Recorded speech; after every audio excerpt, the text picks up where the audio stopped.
جو مسلمانوں کے گھر پیدا ہوا، اسلامی ماحول میں رہتا، اس سے کوئی چیز پوشیدہ نہیں ہے. اسے پوچھ لو، وہ بتائے گا بکری حلال ہے، وہ بتائے گا مرغی حلال ہے، وہ بتائے گا فلاں چیز حلال ہے، اور یہ بھی کہے گا یہ چیز حرام ہے، یہ حرام ہے، یہ حرام ہے. یہ بچے کو بھی پتہ ہے. تو فرما ان الحلال بین و ان الحرام، حلال بھی واضح اور حرام بھی واضح، اور اس کے درمیان کچھ شبے والی چیزیں. کچھ چیزیں واضح ہیں کہ یہ حلال ہے، کچھ چیزیں واضح ہیں کہ یہ، درمیان میں کچھ چیزیں ہیں کہ جس میں کوئی شبہ ہے. زیادہ لوگ نہیں جانتے انہیں، علماء ہی جانتے ہیں. کسی نے کہا کہ یار یہ پتہ نہیں حلال ہے، کسی نے کہا پتہ نہیں حرام ہے. اب سنو، ضابطہ میرے حضور نے بیان کیا. جس نے اپنے آپ کو شبے والی چیزوں سے بچا لیا، جو شبے والی چیزوں سے بچ گیا، اس نے اپنا دین بھی بچا لیا، اپنی عزت بھی بچا لی. آپ کو یہ یقین ہے کہ یہ کھانا جو پکا ہے بالکل ٹھیک ہے، صحت افزا ہے، تو آپ اس کو رغبت سے لے لیتے ہیں. اور ایک کھانے کا پتہ ہے کہ یہ انتہائی خراب ہے اور مضر صحت ہے، تو آپ اس کو بالکل ہاتھ نہیں لگاتے. اور ایک کے بارے میں آپ کو شک ہے، پتہ نہیں صحیح ہے کہ پتہ نہیں خراب ہے، تو کبھی بھی اپنی صحت کا خیال رکھنے والا اس مشکوک کھانے کو نہیں کھائے گا. اس لیے دین کے معاملے میں بھی ایسے کرو کہ جس کے بارے میں تمہیں شک ہو اس کو چھوڑ دو، اور اس کو اختیار کرو جس کے بارے میں شک نہ ہو. اور پھر ارشاد فرمایا جو شبے والی چیزوں میں پڑ گیا وہ حرام میں پڑ گیا. جس طرح کوئی شخص کسی چراگاہ کے گرد اپنے جانور چراتا ہے، سرسبز چراگاہ ہے، اور وہ اس کے آس پاس اپنے جانور رکھتا ہے، تو کبھی تو کوئی بکری، کبھی تو کوئی بھیڑ، کبھی تو کوئی جانور اچانک جا کے دوسرے کی چراگاہ کے اندر منہ مار لے گی. تو پھر ضرورت ہی کیا ہے اس کے قریب جانے کی؟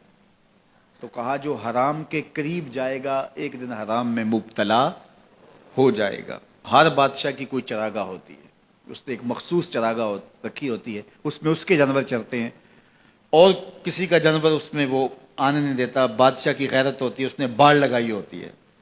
لیکن اگر کوئی اس چراگاہ کو عبور کر لے تو وہ بادشاہ جو ہے وہ غیرت کی وجہ سے اس جانور کو پھر چھوڑتا نہیں ہے کہ یہ میری چراگاہ میں آیا کیوں.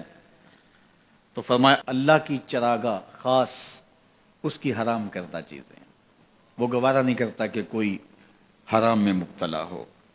یہ ساری کہانی بیان کی حضور نے. پھر اس کے بعد حضور نے اس کو مزید خلاصے کے طور پہ مختصراً بیان فرمایا. میرے جان و دل حضور پہ قربان، کائنات میں ایسا فصیح نہیں ہوا کوئی جیسے میرے حضور فصیح ہیں.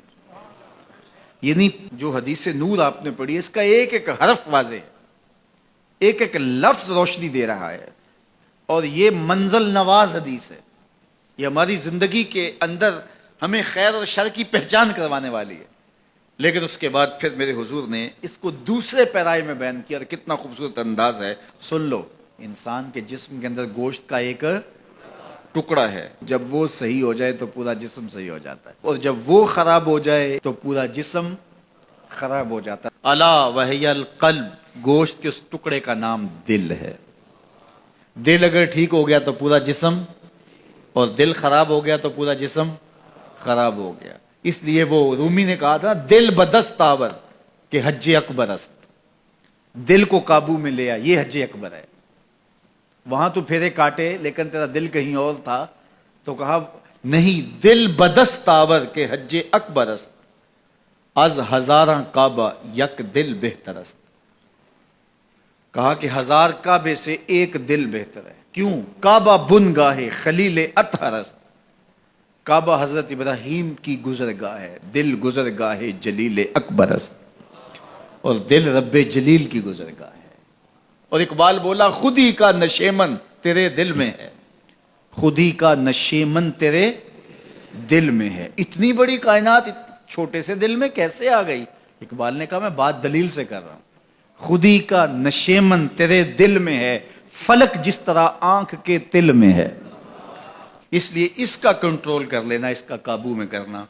تو میرے حضور نے فرمایا کہ اپنے دل کو قابو میں کر لو.